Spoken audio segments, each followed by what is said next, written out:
Bir ömür yaşadım benden ibaret, hayatım oldu cehennemden ibaret, hayatım oldu cehennemden ibaret. Hayat beni çok sıkıldı bəxtiyar, bu telefon evler yıkıldı bəxtiyar, efirlerin zayı sıkıldı bəxtiyar. Danış indiki gündemden ibaret, Danış indiki gündemden ibaret. Bir ömür yaşadım gemden ibaret, hayatım oldu cehennemden ibaret, hayatım oldu cehennemden ibaret. O televizyon çok su salıp dur işe, kimi tuturlar getirirler çekilişe, kimi tuturlar getirirler çekilişe.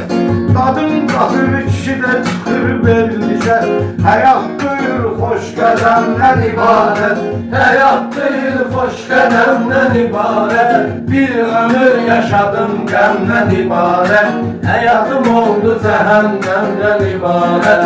Uşaq gəlib həyata qoyurlar adın, uşaq gəlib həyata qoyurlar adın, çıxarda bilmirlər həyatında, atasın anasın itirələr bir övladın, dünya gözlərindən Əmdən ibaret, dünya gözlerimden əmdən ibaret.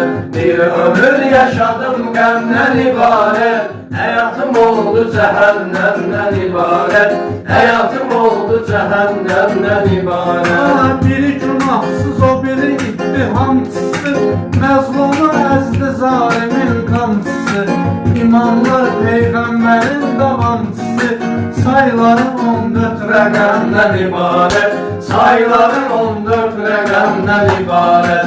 Bir ömür yaşadım qəmdən ibaret, hayatım oldu cehennemden ibaret. Olup hemşehrenden ibaret, bülbüller olup çemenden ibaret, benim hayatım olup senden ibaret, ne zülkü pervane şemden ibaret, Ne zülkü pervane şemden ibaret. Bir ömür yaşadım qəmdən ibaret, hayatım oldu cehennemden ibaret, hayatım oldu cehennemden ibaret.